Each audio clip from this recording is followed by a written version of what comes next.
में हुई ये बैठक और क्वाड की बैठक में देशों के विदेश मंत्रियों की शिरकत हुई। बैठक में क्वाड देशों ने चीन को संदेश दिया है, कड़ा संदेश दिया गया है। इस बैठक से एक तरफा कार्रवाई का विरोध करते हैं, बलपूर्वक या जबरदस्ती का कड़ा विरोध करते हैं, लचीली आपूर्ति को बढ़ावा देने के लिए प्रतिबद्ध है, क्वाड के काम को तेजी देने के लिए तत्पर हैं।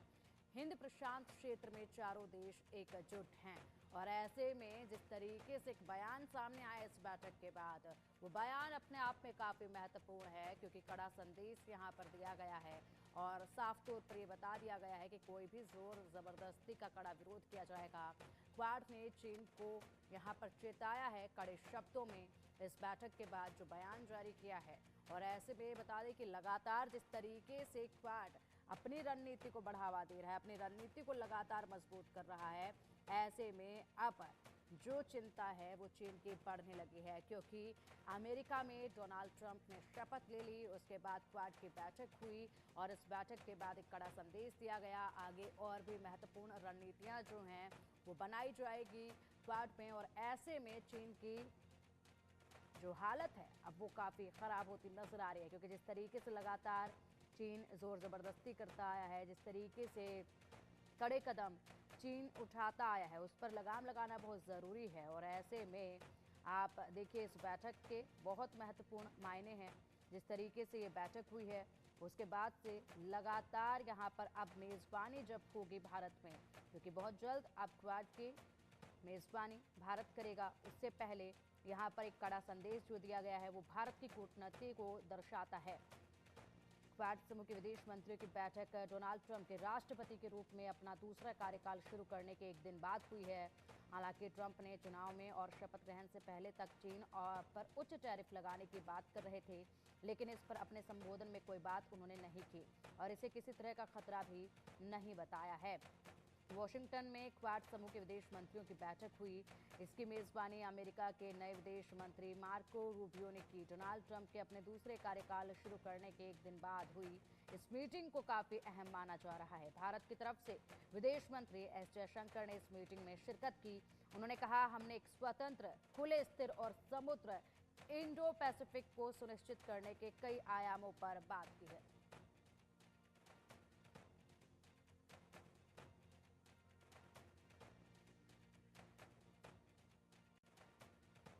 तो क्वाड ने इस बैठक से काफी चेता दिया है चीन को। क्वाड विदेश मंत्रियों की ये बैठक काफी महत्वपूर्ण रही। क्वाड देशों ने संयुक्त बयान जारी किया इस बैठक के बाद। एक तरफा कार्रवाई का विरोध करते हैं, ये कहा, बलपूर्वक या जबरदस्ती का कड़ा विरोध करते हैं, लचीली आपूर्ति को बढ़ावा देने के लिए प्रतिबद्ध हैं, क्वाड के काम को तेजी देने के लिए तत्पर है। समुद्री क्षेत्र समेत कई मुद्दों पर चर्चा हुई। हिंद प्रशांत क्षेत्र में चारों देश एकजुट नजर आए। शांति, स्थिरता और आर्थिक विकास पर सहमति हुई। हिंद प्रशांत की घटनाओं से तय होगा अब सदी का रुख। हिंद प्रशांत विश्व में सबसे तेज विकास करने वाला क्षेत्र है। अंतर्राष्ट्रीय कानून, आर्थिक सुरक्षा पर विचार है और भारत प्रशांत के लोगों के विकास समृद्धि पर विचार हुआ है। ऐसे में कड़ा संदेश दे दिया गया है। जिस तरीके से बयान जो है चारों देशों ने मिलकर जारी किया। क्वाड पे कितने देश हैं ये अब हम आपको बताते हैं। भारत, जापान, अमेरिका और ऑस्ट्रेलिया, इन 4 देशों ने मिलकर क्वाड को बनाया है और इसमें ये 4 देश आते हैं जो मिलकर बैठक करते हैं और बैठक में चर्चा की जाती है यहाँ पर देशों की हिफाजत को लेकर और जिस तरीके से चीन लगातार अपने गलत रणनीति को बढ़ावा देता है उस पर लगाम लगाने के लिए। चलिए अब आपको बताते हैं कि आखिरकार क्वाड है क्या। क्वाड यानी कि अगर बात की जाए तो क्वाड्रिलेटरल सिक्योरिटी डायलॉग है। कितने देश हैं इसमें? 4 देश आते हैं इसमें। 4 देशों का गठबंधन हुआ जब क्वाड बना। गठन क्वाड का कब हुआ ये अब आपको बताते हैं। क्वाड का गठन 2007 में किया गया था, लेकिन 2007 के बाद ऑस्ट्रेलिया ने यहाँ से क्वाड से अपना कदम पीछे खींच लिए थे। लेकिन उसके बाद ऑस्ट्रेलिया ने कदम पीछे खींचने के बाद ठंडे बस्ते में क्वाड चला गया था। उसके बाद 2017 के बाद से ये फिर एक्टिव हुआ है। मकसद क्या है आखिरकार क्वाड का? हिंद प्रशांत क्षेत्र में चीन के बढ़ते दबदबे पर अंकुश लगाने का मकसद है। उद्देश्य क्या है ये अब आपको बताते हैं।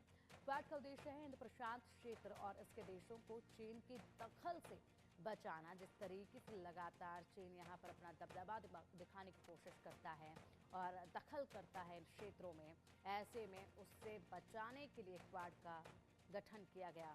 4 देशों ने मिलकर गठन किया और अब जब बैठक होती है, ये चारों देश शामिल होते हैं तो उस पर रणनीति बनाई जाती है।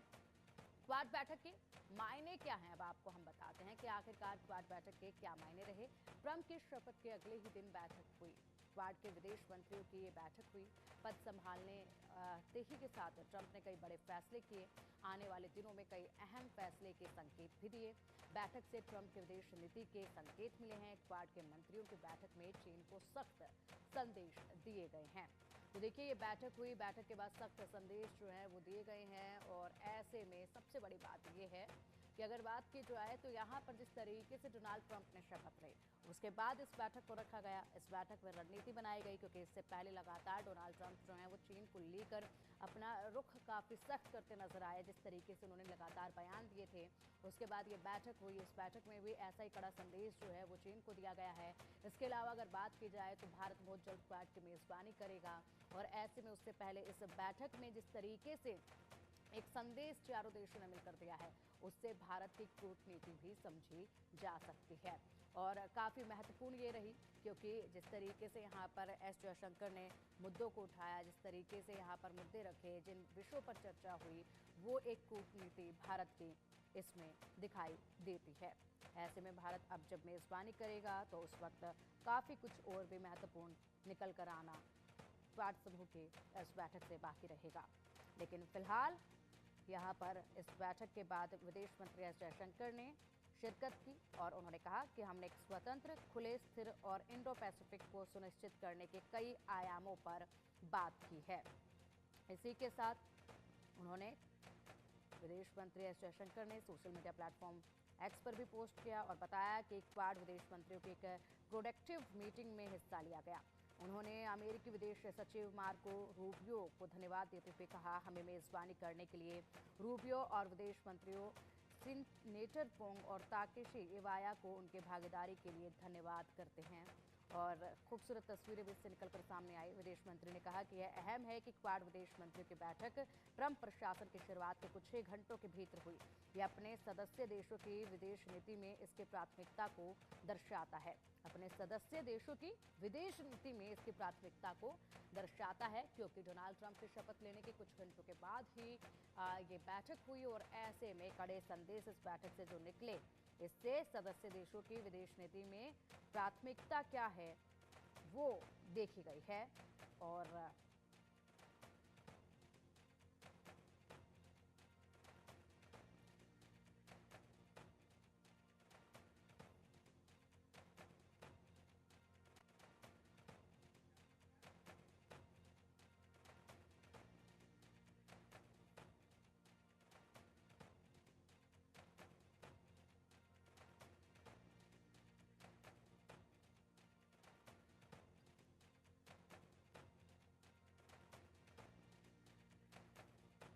चलिए, अब इस मुद्दे पर चर्चा के लिए हमारे खास मेहमान हमारे साथ जुड़ गए हैं। स्वागत करेंगे सबसे पहले रिटायर्ड कर्नल संजीत सिरोही जी का स्वागत करेंगे, विदेश मामलों के जानकार हैं। सर, बहुत बहुत स्वागत है आपका इंडिया न्यूज़ पर। उसके बाद आलोक मेहता जी, एडिटोरियल डायरेक्टर हैं इंडिया न्यूज़ का। सर, बहुत स्वागत आपका भी। वॉशिंगटन से हमारे पत्रकार रघुवीर गोयल भी हैं हमारे साथ। सर, आपका भी बहुत स्वागत है आप इस चर्चा में। और साथ ही रिटायर्ड मेजर जनरल जेके बंसल, जो कि रक्षा विशेषज्ञ हैं।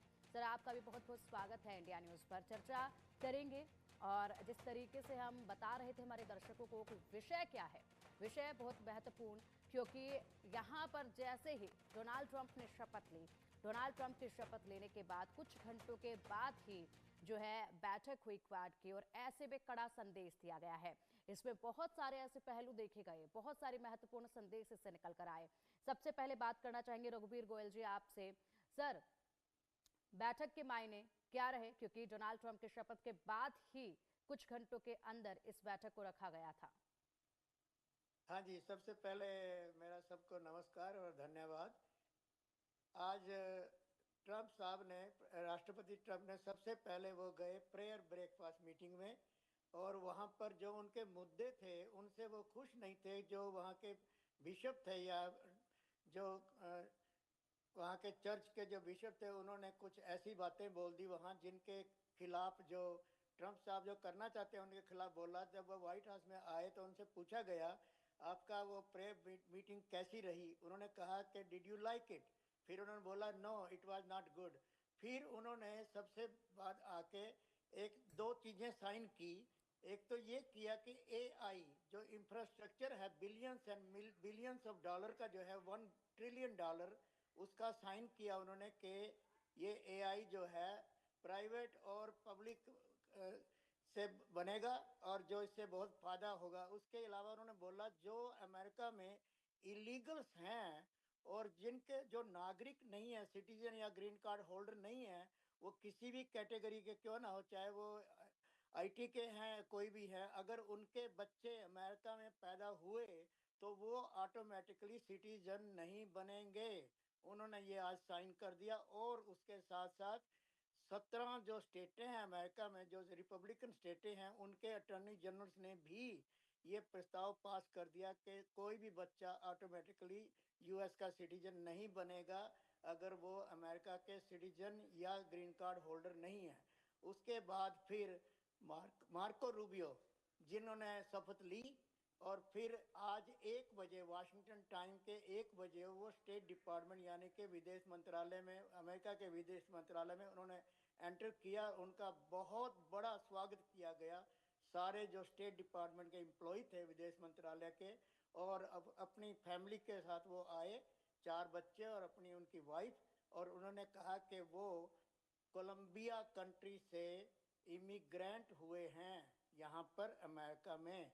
और ये बहुत बड़ी चीज़ है कि मेरे लिए कि मैं आज विदेश मंत्रालय का विदेश मंत्री हूँ अमेरिका का। और उन्होंने धन्यवाद किया ऑफ कोर्स अपने राष्ट्रपति ट्रंप जी का। फिर उन्होंने बोला कि आज मैं जो यहाँ हूँ, मेरी जो हमारी नीति होगी वो होगी अमेरिका फर्स्ट। मेरा जो होगा, मैं एक बड़ा डिप्लोमेट होऊंगा इस स्टेट डिपार्टमेंट का, तो मेरा जो मकसद होगा वो अमेरिका का फर्स्ट होगा और अमेरिका की जो नीति है उनको आगे बढ़ाने का मेरा मकसद होगा एज सेक्रेटरी ऑफ स्टेट या विदेश मंत्रालय और विदेश मंत्री अमेरिका के। उसके अलावा उन्होंने एक के बाद फिर चारों देशों के विदेश मंत्रालयों से मीटिंग की। पहले वो मिले ऑस्ट्रेलिया के विदेश मंत्रालय से मंत्री से, फिर मिले वो जापान से, फिर मिले वो इंडिया से मिले। तो उन्होंने ये कहा, जो शंकर जी से मिले, उनकी जो ज्वाइंट स्टेटमेंट आई सभी की, उनका ये था कि इंडो पैसिफिक जो है वो एक आज़ाद रहना चाहिए और हम मिलके एक गुट से मिले हैं और हम आज एक चारों देश जो हैं इकट्ठे मिले हैं और अमेरिका के साथ हम मिलकर काम करेंगे। और जो फिर उन्होंने उसमें मीटिंग ये भी बोला कि जो क्वाड की मीटिंग है अब भारत करेगा, उसमें हम सब जुट के भारत का साथ देंगे। बिल्कुल बिल्कुल बिल्कुल सर, आएंगे आपके पास। संजीत जी, आपका रुख करना चाहेंगे।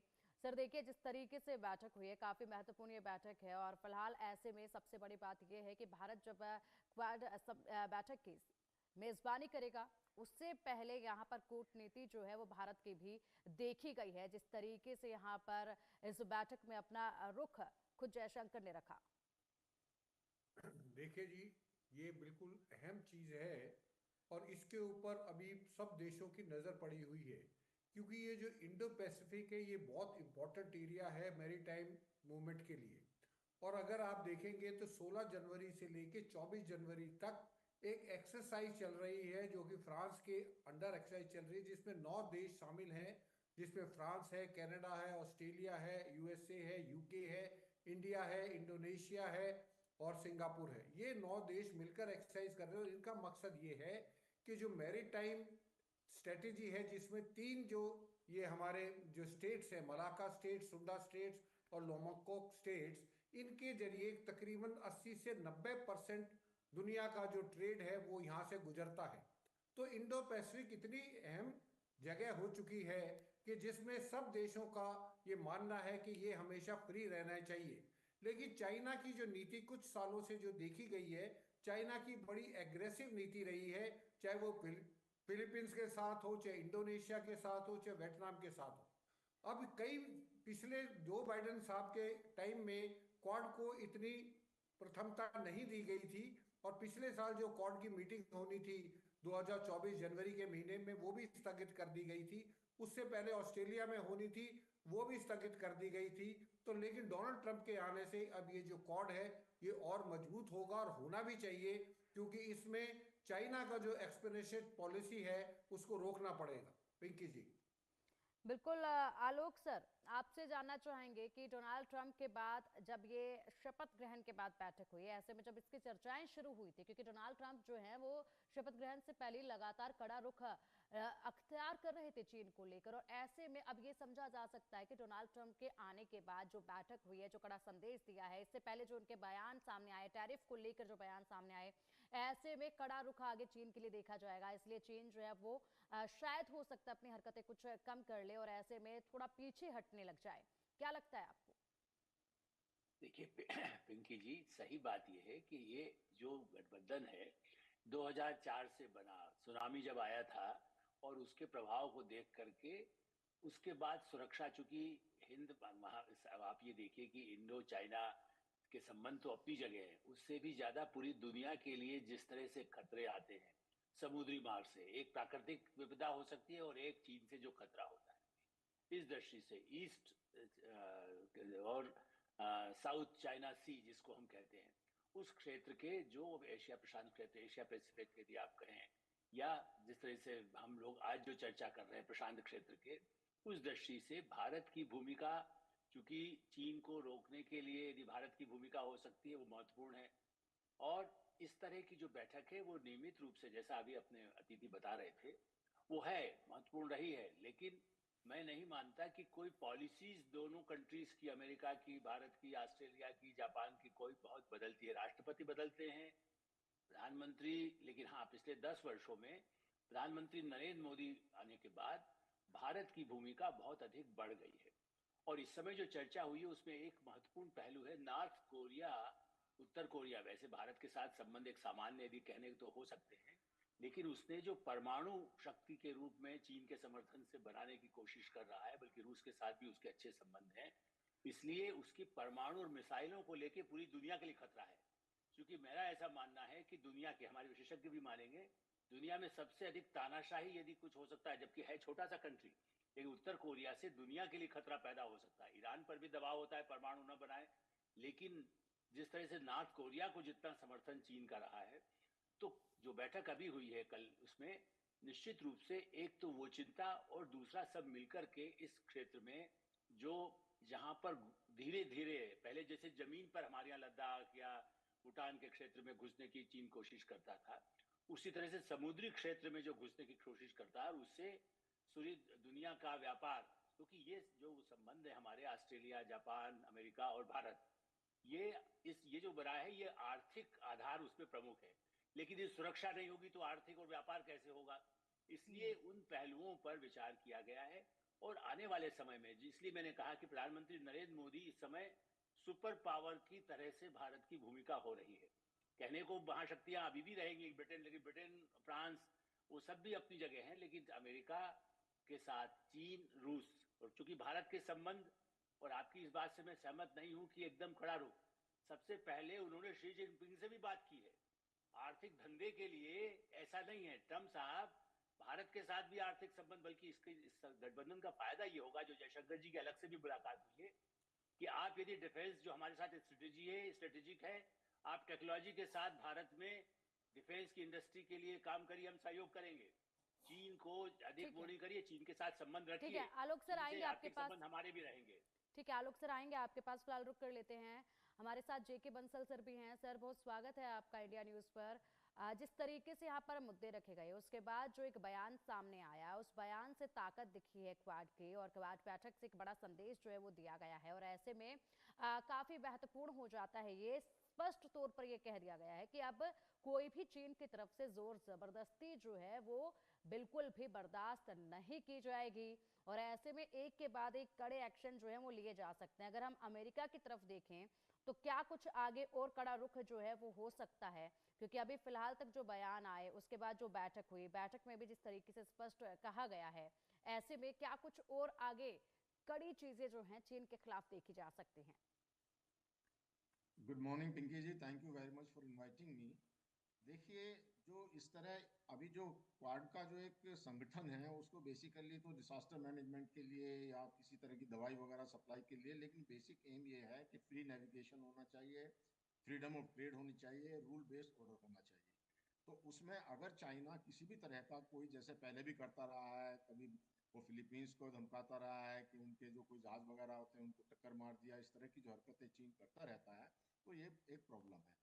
दूसरा जो है, अभी जो बाकी कंट्रीज ने अपने अपने मुद्दे भी उठाए हैं, जैसे कि जापान ने जो न्यूक्लियर जो टेस्ट है उसका उत्तरी कोरिया के, उसके बारे में कहा। इसी प्रकार से ऑस्ट्रेलिया ने ओकुस के बारे में कहा कि ओकुस में जो वेपन सप्लाई है वो हमको होना चाहिए। जहाँ तक इंडिया का सवाल है, इंडिया ने ये कहा कि जो ग्लोबल एंड रीजनल स्टेबिलिटी और गुडनेस के लिए ये जो बहुत महत्वपूर्ण है, इस तरह की बात। तो अगर कोई चीन इस तरह का कदम उठाता है, जो कि एक ये भी कहा गया है कि जो कंट्रीज हैं उनकी डेमोक्रेसी, उनकी सॉवरेनिटी मेंटेन करना बहुत आवश्यक है। यहाँ पर ये देखने वाली बात है कि जो एक भारत की जो अभी कैपेबिलिटी है, वो इतनी एक डिप्लोमेटिक कैपेबिलिटी इतनी ज़्यादा है कि वो बहुत सारे लोगों को या बहुत सारे कंट्रीज जो एडवर्सरीज हैं, जो कन्फ्लिक्टिंग पार्टीज हैं, उनको एंगेज कर सकता है। तो मैं यहाँ भी बताना चाहूँगा कि अभी एक जो बात चल रही है वो अफगान कार्ड की भी बात चल रही है, जिसके अंदर में है रशिया है, चाइना है, ईरान है, पाकिस्तान। तो उसमें भी भारत को लेने की बात चल रही है। तो भारत की बात क्यों चल रही है कि भारत जो है वो सभी भारत को चाहते हैं, और भारत एक बैलेंस बनाकर चलता है कि हाँ, सब कंट्रियों के साथ में अभी जैसे रशिया के साथ में भी है, अमेरिका के साथ में भी है, और जब ये सब यूक्रेन वार हुआ उसके दौरान भी, जो भारत का जो मेन एम है वो ये है कि रूल बेस्ड ऑर्डर होना चाहिए, शांति होनी चाहिए, शुद्ध कुटुंबकम का एक जो विचार है, और जो लड़ाई का समय नहीं है, ऐसे वक्तव्य जो हमारे प्रधानमंत्री देते हैं, और एक बिल्कुल ही ऑनेस्ट पॉलिसी है, तो उसको देखते हुए सभी कंट्रीज का विश्वास है। और एक ये आज की परिस्थिति में जो वोलेटाइल सिचुएशन है और सब जगह जो युद्ध का माहौल है, ऐसे में भारत की भूमिका बहुत बढ़ जाती है। जैसे कि पहले भी वक्ता ने कहा है कि भाई जो है भारत एक सुपर पावर कोई इसीलिए नहीं हो जाता वेपन भेजने से, जो भारत एक चाहता है कि सारे विश्व में शांति हो और सबको मिलाने का प्रयास करता है, कि रूस की भी विजिट करता है, तो कुछ दिन बाद में हमारे प्रधानमंत्री रूस के बाद में यूक्रेन भी जाते हैं। तो आप देखिए, दो कन्फ्लिक्टिंग लीडर के पास जाते हैं, इसराइल के को भी सपोर्ट करते हैं अच्छे मुद्दों पर, जो गलतियां हैं वो फलिस्तीनिया है, हमास की भी वो निकालते हैं। तो इस तरह से बिल्कुल भारत का रोल बढ़ जाता है। सर, तो आएंगे ये आपके पास, बिल्कुल सर आएंगे आपके पास। फिलहाल क्वाड बैठक के बाद एस जयशंकर ने एक बयान भी दिया, उस बयान पर भी नजर डालेंगे। क्वाड बैठक में सकारात्मक मुद्दों पर चर्चा की गई। अमेरिकी विदेश मंत्री मार्को रूबियो का धन्यवाद किया। क्वाड वैश्विक भलाई के लिए एक ताकत बना रहेगा। सफल मेजबानी करने के लिए मार्को रूबियो का शुक्रिया। भागीदारी के लिए विदेश मंत्रियों वोंग और ताकेशी को भी धन्यवाद किया गया है। तो इस बैठक के बाद सभी का शुक्रिया किया गया, और साथ ही साथ बता दें कि इस बैठक के महत्वपूर्ण पहलुओं को, महत्वपूर्ण बिंदुओं को भी जनता के समक्ष, पूरी दुनिया के समक्ष जो है वो रखा गया है। क्वाड बैठक के बाद क्या कुछ और कहा एस जयशंकर ने। वॉशिंगटन डीसी में क्वाड विदेश मंत्रियों की बैठक में शामिल हुए थे। मेजबानी करने के लिए मार्को रूबियो का आभार जताया। बैठक में हिस्सा लेने के लिए पेनी वोंग और ताकेशी इवाया का भी शुक्रिया अदा किया। ट्रंप प्रशासन के शपथ ग्रहण के तुरंत बाद क्वाड बैठक होना काफी महत्वपूर्ण रहा। स्वतंत्र, खुले, स्थिर समुद्र, इंडो पैसिफिक पर व्यापक चर्चा की गई है। इसमें आपसी सहयोग मजबूत करने, बड़ा सोचने, एजेंडे के विकास पर सहमति बनाने को लेकर बात हुई। आज की अनिश्चित अस्थिर दुनिया में वैश्विक भलाई का क्वाड का संदेश देखा गया। जिस तरीके से एक साथ आकर संदेश दिया गया, एक साथ आकर बयान जो दिया गया, उसके बाद कड़ा संदेश ये देखा गया, स्वतंत्र, खुले, स्थिर, और ऐसे में तमाम उन पहलुओं पर चर्चा की गई। और साथ ही साथ यहाँ पर कड़ा संदेश देते हुए ये भी कह दिया कि कोई भी जोर जबरदस्ती अब जो है वो स्वीकार नहीं की जाएगी। आखिरकार इस बैठक का मकसद क्या था वो अब आपको बताते हैं। इंडो पैसिफिक इलाके में सुरक्षा और स्थिरता लाना मकसद रहा। समुद्री सुरक्षा को बनाए रखने का काम करता रहा है। क्वाड आपस में नौसेना युद्धाभ्यास करते हैं। क्वाड देश क्लाइमेट चेंज की समस्या पर भी काम करता रहता है। क्लाइमेट चेंज पर आपस में रणनीति भी बनाई जाती है, आपस में टेक्नोलॉजी भी शेयर करते हैं और ऐसे में ये जो तमाम मुद्दे हैं इन पर भी चर्चा जो है वो लगातार होती रहती है। और ऐसे में इन्हीं मुद्दों को लेकर जिस तरीके से हिफाजत अपने देशों की करनी है और समुद्री इलाकों में जो हिफाजत करनी है उसको लेकर यहाँ पर जो बातें कही गई हैं, जो चर्चा हुई है, जो रणनीति बनाई गई है, वो रणनीति अपने आप में काफी महत्वपूर्ण है। और ऐसे में अब ये भी देखा जा रहा है कि डोनाल्ड ट्रंप ने शपथ ले ली है, जो कि लगातार कड़े कदम उठाते हैं और ऐसे में अब उनके और क्या कुछ कड़े कदम देखे जाएंगे चीन के खिलाफ और अपने सहयोगी देशों को आगे लेकर बढ़ने में, ये देखने वाली बात होगी। फिलहाल आपको ये भी बता दें हम कि क्वाड की अहमियत आखिरकार क्या है। क्वाड बैठक में हिस्सा लेने भारत आ सकते हैं ट्रंप और अमेरिकी राष्ट्रपति के भारत आने की उम्मीद जताई जा रही है। भारत में इसी साल क्वाड देशों की बैठक होगी। भारत क्वाड शिखर सम्मेलन की मेजबानी कर रहा है इसी साल। अब जो अगली बैठक होगी क्वाड की वो भारत में होगी, भारत इसकी मेजबानी करेगा और ऐसे में डोनाल्ड ट्रंप इस बैठक में शामिल होने के लिए भारत आ सकते हैं। उससे पहले जिस तरीके से इस बैठक में एस जयशंकर ने तमाम मुद्दे रखे, उसके बाद जो एक बयान इकट्ठा होकर सामने रखा गया, उससे भारत की कूटनीति भी देखी जा सकती है। सबसे महत्वपूर्ण ये भी रहा कि जब डोनाल्ड ट्रंप का शपथ ग्रहण समारोह चल रहा था उस वक्त एस जयशंकर को सबसे पहली पंक्ति में बिठाया गया था। उससे भी काफी बड़ा संदेश जो है दुनिया को मिला था भारत की कूटनीति को लेकर, भारत की मजबूती को लेकर। चलिए बात करेंगे अब, हमारे साथ हमारे खास मेहमान लगातार बने हुए हैं, चर्चा लगातार जारी है और अब एक बार फिर से रुक करेंगे रघुवीर गोयल सर, आपका रुक करना चाहेंगे। गोयल सर, जिस तरीके से अब भारत मेजबानी करेगा और ऐसे में तैयारियां जो है उसकी की जाएंगे, डोनाल्ड ट्रंप के आने की संभावना है, भारत की कूटनीति जो है वो लगातार देखी जा रही है। जिस तरीके से यहाँ पर एस जयशंकर को शपथ ग्रहण समारोह में पहली पंक्ति में जगह मिली, वो एक बड़ा संदेश था पूरी दुनिया के लिए। उसके बाद इस बैठक से जो संदेश दिया गया वो भारत की मजबूती को दर्शाता है और अब जब भारत मेजबानी करेगा इस बैठक की और उसमें डोनाल्ड ट्रंप के आने की संभावना है।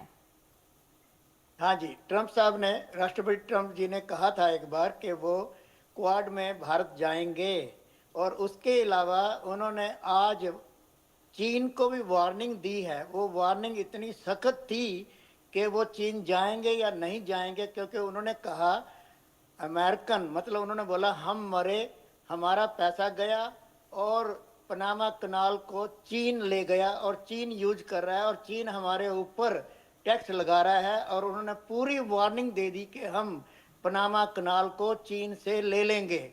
और उसके बाद फिर जो मीटिंग हुई हमारे हमारे जो विदेश मंत्री हैं जयशंकर जी और विदेश मंत्री जो यहाँ अमेरिका के हैं मार्को रूबियो जी से, उनमें जो मुद्दे उन्होंने उठाए, मुद्दे जो डिस्कस किए, उनमें ये था पीपल टू पीपल जो हमारी नीति है और डिप्लोमेटिक नीति है और military to military.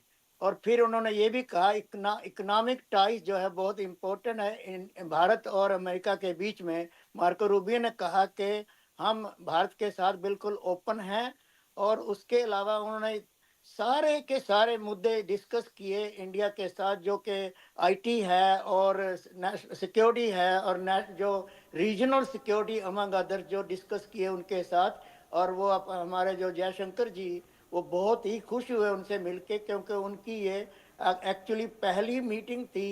Of course पहले मंत्री हुए वो जो कि डोनाल्ड ट्रंप के जो विदेश मंत्री बने मार्को रूबियो, जो पहले सेनेटर थे फ्लोरिडा से।